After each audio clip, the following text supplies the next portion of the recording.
Hello बच्चा party, कैसे हैं आप सब लोग? सब बढ़िया। बेटा हाल फिलहाल में आपने फादर्स डे तो सेलिब्रेट करा होगा, है ना? केक भी काटा होगा, पापा को बोला होगा हैप्पी फादर्स डे पापा, सेलिब्रेट किया है। कई बार ऐसा होता है कि है ना, हम यूट्यूब देखते हैं, भाई सोशल मीडिया इन्फ्लुएंस इतना ज़्यादा बढ़ गया है कि हम यूट्यूब देखते हैं, फिर हम देखते हैं यार एलॉन मस्क ने देखो ना क्या कमाल की चीज़ कर दी। ठीक है, सत्या नडेला को देख लो, सुंदर पिचई को देख लो, जाहिर सी बात है कि इनसे सीखने के लिए बहुत कुछ है। लेकिन क्या आपको पता है कि जो सबसे पहला टीचर है आपका, वो आपके खुद के माता पिता हैं, आपकी माँ और आपके पिता। पापा पता नहीं कितने ही सैक्रिफाइसेस कर देते हैं सिर्फ आपकी एक खुशी के लिए। बाहर से दिखता है कितने स्ट्रिक्ट हैं, है ना, डांटते रहते हैं, पर अंदर से देखोगे तो कितने सॉफ्ट हैं कि आपकी हर ख्वाहिश को पूरा करने के लिए पता नहीं क्या क्या कर जाते हैं। कभी उनके साथ बैठो और पूछो कि पापा इतना सब कुछ कर क्यों रहे हो, किसके लिए? एक ही जवाब होगा, तुम्हारे लिए। अपना भविष्य तो पता नहीं, पर तुम्हारा भविष्य ज़रूर बनाएंगे, है ना? तो जिनकी आस और आस्था सब कुछ तुम हो बेटा, तो अपने पिताजी के लिए सिर्फ एक हैप्पी फादर्स डे लिखने से या सेलिब्रेट करने से कुछ नहीं होगा। रोज़ आपको पता होना चाहिए कि आपके पीछे कोई एक इंसान है जो ढाल बन के खड़ा हुआ है, जो मेहनत कर रहा है। एक्सपेक्टेशन कुछ नहीं है कि बस आप थोड़ा अच्छा कर लो, है ना? आप उसके लिए कह सकते हो कि एक प्रोडक्ट हो, पर वो जो उसकी मेहनत है ना, वो निश्चल मेहनत है ना? कुछ भी नहीं करोगे, वो बुढ़ापे तक भी आपका साथ ज़रूर देगा। लेकिन हम ऐसा क्यों ही करें? मैं फिर से कहूँगी, जब भी मैं कोई लेक्चर शुरू करती हूँ, मैं कोशिश करती हूँ कि कुछ तो ऐसा बोलूँ कि आपको मोटिवेट कर दे, है ना? और कभी कोई ऐसी रास्ते पर आप ना चलो जिसकी वजह से आपको लगे मैं थक गया, मैं हार गया, अब इसके आगे क्या करूँ। अभी तो आपकी क्लास की शुरुआत हुई है, स्कूल ख़त्म होने वाला है, लेकिन ज़िंदगी शुरू होने वाली है ना। और चैप्टर 2 हम कर रहे हैं। चैप्टर 2 करते करते कई जगह पे कुछ डिफ़िकल्ट कॉन्सेप्ट आए, कुछ इजी कॉन्सेप्ट आए, और अभी एंड में आप एग्जाम्पलर भी सॉल्व करोगे। जहाँ भी लगे कि कॉन्सेप्ट थोड़ा टेढ़ा मेढ़ा है, कुछ है, तो यार थोड़ी मेहनत तुम कर लेना, तुम्हारे पीछे पता नहीं कितने लोग रोज़ मेहनत कर रहे हैं। ठीक है, आज का फिज़िक्स का लेक्चर बेटा हम बस शुरू करने वाले हैं। मैं फिर से आपको बता दूँ कि आप ऐप डाउनलोड कर लो, प्ले स्टोर में जाकर easily learn with a smile app download कर लो। बेसिक साइन अप प्रोसेस आपको फॉलो करना है। जो भी नए स्टूडेंट्स हैं, पहली बार जुड़ रहे हैं, आप अपना मोबाइल नंबर डालोगे, ओटीपी आप जब प्रेस करते हो तो आपको सेंड होता है। उसके बाद आप बेसिक इन्फॉर्मेशन भरते हो। देख लो, इस तरीके से पेजेस आने वाले हैं। बेसिक इन्फॉर्मेशन भरने वक्त आपको ये ध्यान रखना है कि जो आपकी लोकेशन है वो ऑन रहे, बहुत इंपॉर्टेंट पॉइंट है, ठीक है, वो ऑन रहे। नेक्स्ट पे जाते हो, ओटीपी वेरीफाई करते हो। ओटीपी वेरीफाई करने के बाद आपके पास ये कोर्सेज खुल जाते हैं। अगर आप टॉपर्स बैच के बच्चे हो, जाहिर सी बात है कि आप टॉपर्स बैच के बच्चे हो, इसीलिए अभी मेरी क्लास अटेंड कर रहे हो, तो आप यहाँ इस ऑप्शन को सेलेक्ट करते हो। इसके अलावा दूसरे कोर्सेज भी हैं ऐप पे जो आप अपने फ्रेंड्स को रेकमेंड कर सकते हो। जैसे अगर कोई CUET एग्ज़ाम्स की प्रिपरेशन कर रहा है तो ये CUET का कोर्स हो गया। कोई कॉम्पिटिटिव एग्ज़ाम्स की प्रिपरेशन कर रहा है तो यहाँ पे ये कोर्सेज हो गए कॉम्पिटिटिव एग्जाम्स के लिए। नेक्स्ट पे जाते हो, यहाँ पे आपको 4 बैचेस दिखते हैं। उदय शिखर कॉमर्स CBSE बैच प्रिपरेशन है 11th एंड 12th। प्रारंभ और टॉपर्स आपका प्यारा साइंस का 11th और 12th का प्रिपरेशन है, CBSE प्लस नीट। फिर से आप नेक्स्ट पे क्लिक करते हो। नेक्स्ट पे क्लिक करने के बाद आप यहाँ पे 12th को चेक कर देते हो और फिर नेक्स्ट पे जाते हो। अब ये जो आपकी मेन फाइल है ना, यहाँ पे आपको ईयरली कोर्स फी दिख रही है, बट एग्जैक्टली ये कोर्स फी 0 है ना। आपको करना क्या है, जब आप इसको ऐड टू कार्ट करते हो तो यहाँ पे आपको free easily coupon code apply करना है, FREEEAZILY। और जो भी वीडियोस आप अभी YouTube पर देख रहे हो वो बिल्कुल ad free, without any add, आप इजीली ऐप पर देख सकते हो। साथ में डाउनलोडेबल मटेरियल्स जैसे कि डेली प्रैक्टिस प्रॉब्लम्स, वो और जो क्लास का लेक्चर है, एनोटेटेड लेक्चर जिसमें मैंने कुछ भी लिखा है, कोई फॉर्मूला, कोई इंपॉर्टेंट पॉइंट, कॉन्सेप्ट कुछ भी लिखा है, वो आपको मिलता है। तो ये ऐप के फीचर्स हैं। इसके अलावा अगर आप देखो और भी बहुत सारे फीचर्स हैं। आप यहाँ पे अपने डाउट्स पूछ सकते हो। एक्सपर्ट टीचर्स, फैकल्टीज़ आपके डाउट्स की इमीडिएटली सॉल्यूशंस भेजते हैं। ठीक है, तो ये रही छोटी छोटी मोटी मोटी बातें मैंने लेक्चर के स्टार्टिंग में कर दी, है ना। अब हम अपना प्यार बरसाएंगे हमारे प्यारे फिजिक्स को।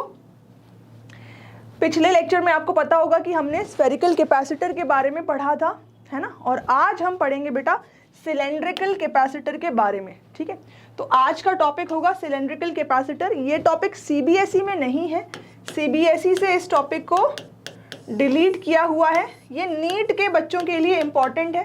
मैं डेरिवेशन आपको कराऊंगी, पर जाहिर सी बात है कि डेरिवेशन नीट में आती नहीं है।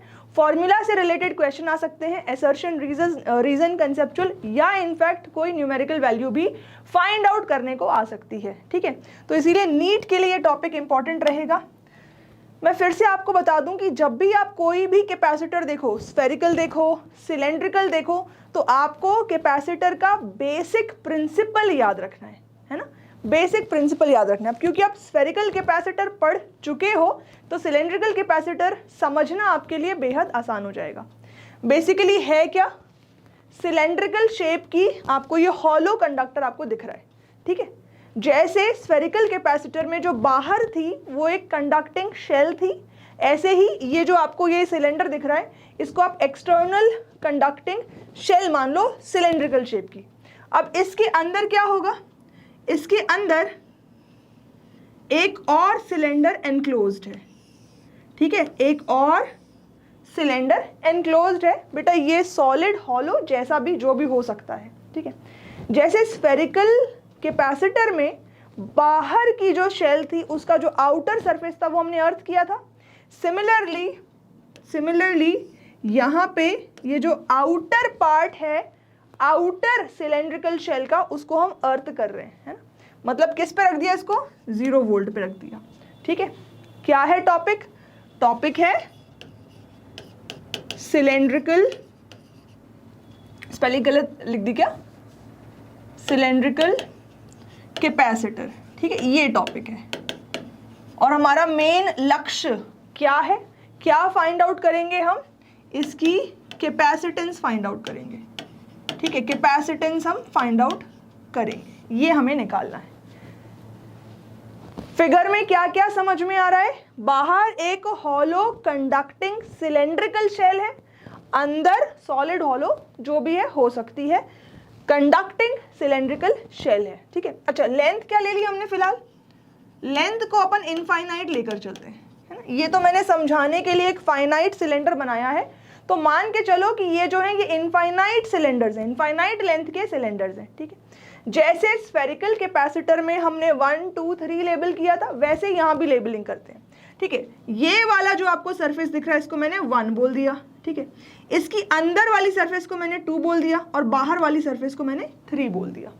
क्योंकि फिर से बता रही हूँ, आप स्फेरिकल कैपेसिटर पढ़ चुके हो, और जिसने नहीं पढ़ा है, जो ये लेक्चर बेटा पहली बार देख रहा है, एक बार एक पहले का लेक्चर है ना, ये आपका 30वां लेक्चर है, 29वां जो लेक्चर है इस चैप्टर का, वो जाके आप जरूर देख लें, ठीक है। अगर आपने वो देख डाला तो लाइव जिंगल आला, मतलब आपको दोनों के कैपेसिटर्स अच्छे से समझ में आ जाएंगे, ठीक है। अच्छा, अब अपन ने वही पुरानी बातें जो करनी है वही पुरानी बातें करेंगे। यहाँ पे अपन ने क्या कर दिया, ये यूनिफॉर्म पॉजिटिव चार्ज जो है इसको दे दिया, यूनिफॉर्म पॉजिटिव चार्ज इसके ऊपर डिस्ट्रीब्यूटेड है, ठीक है। अरेंजमेंट आपको लीनियर सा दिख रहा है, पर आपको पता है कि ये सिलेंडर है ना, ये सिलेंडर है, तो चारों तरफ इसके पॉजिटिव चार्ज डिस्ट्रीब्यूटेड है ना। ऐसे ही बाहरी सिलेंडर के चारों तरफ, है ना, ये नेगेटिव चार्ज जो है ये ऐसे चारों तरफ इंड्यूस होगा ना, कोई पार्शियलिटी नहीं, चारों तरफ ऐसे ये नेगेटिव चार्ज इंड्यूस हो जाएगा, ठीक है। जो भी नेट चार्ज है इसको अपन Q मान लेते हैं। अब अगर आप इस फिगर को गौर से देखो और सिंप्लीफाई करो तो आपके पास चार्ज है किसके ऊपर, 1 के ऊपर, पॉजिटिव, इस तरीके से, है ना भाई, कंडक्टिंग है, यहाँ तो E = 0 हो जाएगा। पहले ही आपने इलेक्ट्रोस्टैटिक्स ऑफ कंडक्टर्स पढ़ा हुआ है, चाहे ये सॉलिड कंडक्टर होता या फिर ये हॉलो होता, अंदर E = 0 हो रहा है, ठीक है। तो 1 ये हो गया आपका एक कैपेसिटर, मैंने इसको पैरेलल प्लेट जैसा दिखा देना है ताकि जल्दी समझ में आ जाए, इजीली समझ में आ जाए। और ये हो गया आपका 2, यहाँ पे ये नेगेटिव चार्ज है, ये हो गया 2 किससे जुड़ा हुआ है बेटा, 3 से, 2 जुड़ा हुआ है 3 से, पर 3 क्या है बेटा, अर्थ है, तो किस पे, 0 वोल्ट पे। अच्छा, अब 3 की पोटेंशियल को भी हम किसी रेफरेंस के हिसाब से मानिए, 0 वोल्ट क्यों है, किसके रेफरेंस में है, तो अपन एक और सिलेंडर मानेंगे, एक और सिलेंडर मानेंगे और उस सिलेंडर का ये देखो अंदर वाले सिलेंडर के रेडियस को अपन ने ए बोल दिया, ये रेडियस को सपोज ए बोल दिया, ये जो बाहर वाला आपको दिख रहा है इसको अपन ने बी बोल दिया। एक और सिलेंडर मानो बेटा, ठीक है, एक और सिलेंडर मानो सच दैट उस सिलेंडर का जो रेडियस है वो इनफाइनाइट है ना, वो सिलेंडर कहीं इन्फिनिटी पे है, उसका रेडियस इनफाइनाइट है। तो ये जो 0 वोल्ट हुआ है ना, ये जो थर्ड आपको सरफेस देख रही है 0 वोल्ट, इसके रेफरेंस में अपन ने R is equals to infinite radius वाले सिलेंडर को माना है, उसका हर पॉइंट इन्फिनिटी पे आता है और इन्फिनिटी पे हर पॉइंट पे 0 वोल्ट का पोटेंशियल होगा। तो बेसिकली जो पोटेंशियल डिफरेंस है बेटा, जो भी आपको यहाँ पे पोटेंशियल डिफरेंस दिख रहा है वो बेसिकली किसके बीच में है, 1 और 2 के बीच में है, 1 और 2 के बीच में। यही प्रिंसिपल हमने स्फेरिकल कैपेसिटर पे भी लगाया था अगर आपको याद है तो, है ना। तो ये जो आपको दिख रहा है, ठीक है, ये यहाँ पे नल्ला है, इसका कोई काम नहीं है, ठीक है, यानी कि ये जो थर्ड सरफेस का जो 0 वोल्ट पोटेंशियल है इससे कैपेसिटेंस का कोई लेना देना नहीं है। अच्छा, कैपेसिटेंस का मतलब आपको पता है कि हमें कैसा स्ट्रक्चर बनाएं, कुछ इस तरीके से प्रिंसिपल को अप्लाई करके कैसा स्ट्रक्चर बना दे, ठीक है, जो चार्ज को अच्छा खासा होल्ड करके रखे, है ना। और स्टैटिक चार्ज उसके ऊपर जब होल्ड होगा, जैसे यहाँ पे अगर आप इसको देखो, ऊपर से आपने देखना शुरू कर, आपने आंख यहाँ पे रख दी तो आपको क्या दिखेगा, देखना ध्यान से, ऐसा दिखेगा। इन दोनों के बीच में फील्ड कन्फाइंड है। ये फील्ड जो है अपने अंदर क्या समा के रखी होती है, क्या छुपा के रखी होती है, अपने अंदर फील्ड जो है इलेक्ट्रोस्टैटिक पोटेंशियल एनर्जी जो है छुपा के रखी हुई होती है। यानी कि ये जो आपको ये एरिया दिख रहा है, इस एरिया में, ठीक है, इस एरिया में बेटा क्या समाया हुआ है, इलेक्ट्रोस्टैटिक पोटेंशियल एनर्जी जो है वो समाई हुई है, ठीक है। बना लोगे, बाकी बहुत एरो बना दूं कि आपको समझ में आ गया, है ना। समझदार बच्चे लोग हो आप सारे, बहुत समझदार हो, आपको ये बात समझ आ गई जो प्रियंका मैम ने बता दी है, ठीक है। अच्छा, तो हम क्यों पढ़ रहे हैं स्फेरिकल कैपेसिटर, हम क्यों पढ़ रहे हैं सिलेंड्रिकल कैपेसिटर?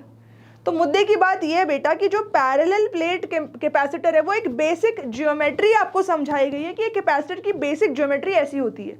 कैपेसिटर्स अलग अलग शेप के होते हैं जो रियल डिजिटल सर्किट में यूज किए जाते हैं टू होल्ड चार्जेस। और सिर्फ डिजिटल सर्किट में नहीं बेटा, बड़ी बड़ी पावर लाइंस में, पावर ग्रिड्स में बड़े बड़े साइज के कैपेसिटर्स हो सकते हैं। इसके जो बाद वाला लेक्चर है, इस लेक्चर के बाद वाले लेक्चर में हम टाइप्स ऑफ कैपेसिटर्स पढ़ने वाले हैं और टाइप्स ऑफ कैपेसिटर्स में हम देखेंगे छोटे से छोटा कैपेसिटर, बड़े से बड़ा कैपेसिटर, अलग अलग टाइप के हम कैपेसिटर पढ़ेंगे, ठीक है। इतू सा भी हो सकता है कैपेसिटर और इतना बड़ा भी हो सकता है जिसमें खूब सारा चार्ज स्टोर किया जा सकता है, ठीक है। हाँ तो बच्चा पार्टी।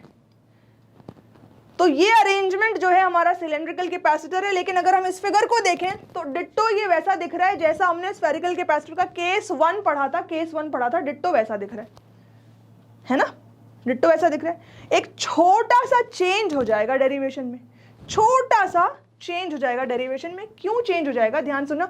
हमने इसको इन्फिनिट लेंथ का माना है सिलेंडर को, यानी ये फील्ड जो है, ये जो फील्ड है ये infinite distribution of line charge के लिए फाइंड आउट करी जाएगी। अगर आपको जरा भी याद है, ठीक है, इलेक्ट्रिक फील्ड, चलो दूसरा पेन यूज कर ले,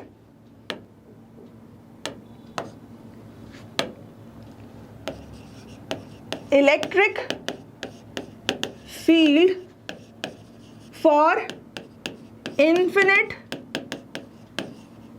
line charge distribution, infinite line charge distribution कैसे लिखा जाता है? Electric field for infinite line charge distribution कैसे लिखा जाता है? याद है, K times 2 lambda by R। याद करो, एक लाइन के ऊपर, अब अगर सिलेंडर इन्फिनिट लेंथ का है ना, तो जैसे वायर है वो भी सिलेंड्रिकल ज्योमेट्री की होती है और ये भी अपने पास एक सिलेंडर है। तो इससे किसी R डिस्टेंस पे अगर किसी पॉइंट पे आप फील्ड निकालते हो, P पॉइंट पे आप फील्ड निकाल रहे हो, तो ये वैल्यू लिखी जाती है। ऑफ कोर्स यहाँ पे K क्या है, 1/4 पाई एप्सिलॉन नॉट, और लिख सकते हो 1/4 पाई epsilon not 2 times lambda by R। Lambda क्या है, लीनियर चार्ज डिस्ट्रीब्यूशन, ठीक है। इसको अपन लिख सकते हैं जो भी आपका टोटल चार्ज डिस्ट्रीब्यूटेड है over a given length bye L, है ना। तो अगर मैं इस सिलेंडर, ये इनफाइनाइट लेंथ का सिलेंडर और इसके सिर्फ किसी L लेंथ की बात करूं, मान लो यहां से यहां तक ये L लेंथ की बात करी जाए, तो अब हम जो निकालेंगे वो कैपेसिटेंस इस सिलेंडर का नहीं निकालेंगे, हम निकालेंगे कैपेसिटेंस पर यूनिट लेंथ। तो सिलेंड्रिकल कैपेसिटर में जब हम कैपेसिटेंस की बात करते हैं बेटा, तो वो होती है कैपेसिटेंस पर यूनिट लेंथ की बात, ठीक है। इसके अलावा कुछ छोटी छोटी मोटी बातें और देख लो बेटा,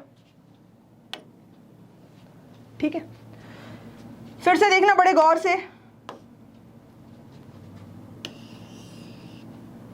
तो ये जो है ठीक ठाक दिखने वाला सिलेंडर है, ठीक है, इन्फिनिट लेंथ का था। इसके अंदर एक और सिलेंडर बैठा हुआ है, कोसेंट्रिक सिलेंडर है इसके अंदर, ठीक है। फील्ड यहां से यहां को है, फील्ड कहां से कहां को है, यहां से यहां को है। याद है जरा डेल्टा वी का अगर मैं आपसे पूछूं रिलेशन कैसे निकालते थे, ध्यान से देखना। ये आपका पॉइंट O हो गया है ना, ये रेडियस है बेटा A और ये रेडियस है बेटा B, है ना। पोटेंशियल डिफरेंस जो है आपका इस रीजन में है, देखो किसमें, इन दोनों पॉइंट्स के बीच की बात हो रही है ना। अच्छा, तो इसको अपन लिख सकते हैं कैसे, A to B vector E dot vector dr, ये अपना पोटेंशियल का अपना स्पेसिफिक रिलेशन है, आपको पता है ना। अच्छा, नेगेटिव साइन, नेगेटिव साइन क्या रिप्रेजेंट करता है, रिप्रेजेंट करता है कि जिस डायरेक्शन में फील्ड है उस डायरेक्शन में पोटेंशियल डिक्रीज हो रहा है ना। नेगेटिव साइन क्या रिप्रेजेंट करता है, potential decreases in the direction of field, ये रिप्रेजेंट करता है। Potential decreases in the direction of field, ये रिप्रेजेंट करता है, ठीक है। अच्छा, बहरहाल अगर मैं बोलूं कि E और dr की क्या डायरेक्शन है, ठीक है, तो बेटा जिस डायरेक्शन में फील्ड है उसी डायरेक्शन में dr है, करेक्ट। तो दोनों के बीच में 0 डिग्री का एंगल बन रहा है, तो आप लिख सकते हो delta V is equals to, E की वैल्यू क्या है बेटा, K times 2 lambda by R, ठीक है, K times 2 lambda by R, okay. यहाँ पे आ जाएगा dr। मैं फिलहाल नेगेटिव साइन ड्रॉप कर रही हूँ क्योंकि नेगेटिव साइन का सिग्निफिकेंस क्या है, potential decreases in the direction of field, ये सिग्निफिकेंस है। So K times 2 lambda dr by R, और इंटीग्रेशन हो जाएगा क्या, A से B तक, ऐसा लिखा जा सकता है। ध्यान से देखो, जाहिर सी बात है K क्या है यहाँ पे, कांस्टेंट है, ठीक है, 2 लैम्डा कांस्टेंट है तो 1/R बचेगा। तो आप इसको कैसे लिख सकते हो डेल्टा V को, डेल्टा V बराबर K टाइम्स 2 लैम्डा, ये तो अपन ने बाहर ले लिया, 1/R का हो जाएगा log to the base E R, और यहाँ पे रेंज लग जाएगी A से B तक की, A से B तक की, है ना। यहाँ तक कोई कंफ्यूजन नहीं, ओके। इसको और कैसे लिखा जा सकता है, K times 2 lambda log to the base E जो R है, यहाँ पे आप लिख सकते हो log to the base E B minus log to the base E A, है ना, ऐसे लिखा जा सकता है इसको। और आगे बढ़ो तो डेल्टा V को कैसे लिखा जा सकता है, आपको पता है log m minus log m by n होता है, तो इसको हम लिख सकते हैं K टाइम्स 2 लैम्डा, ठीक है, log to the base E, log to the base E B upon A, ठीक है, इसको ऐसे लिखा जा सकता है। आई होप यहां तक कोई कंफ्यूजन नहीं होगा बच्चा पार्टी, नहीं होगा। एक बार अच्छे से इसको विजुअलाइज कर लो, देख लो, समझ लो, पढ़ लो अच्छे से, एक बार पढ़ लिया बेटा। अब बात हम करते हैं इस माइनस साइन की जो बीच में रह गया था, ठीक है, अब माइनस साइन की बात करेंगे, है ना।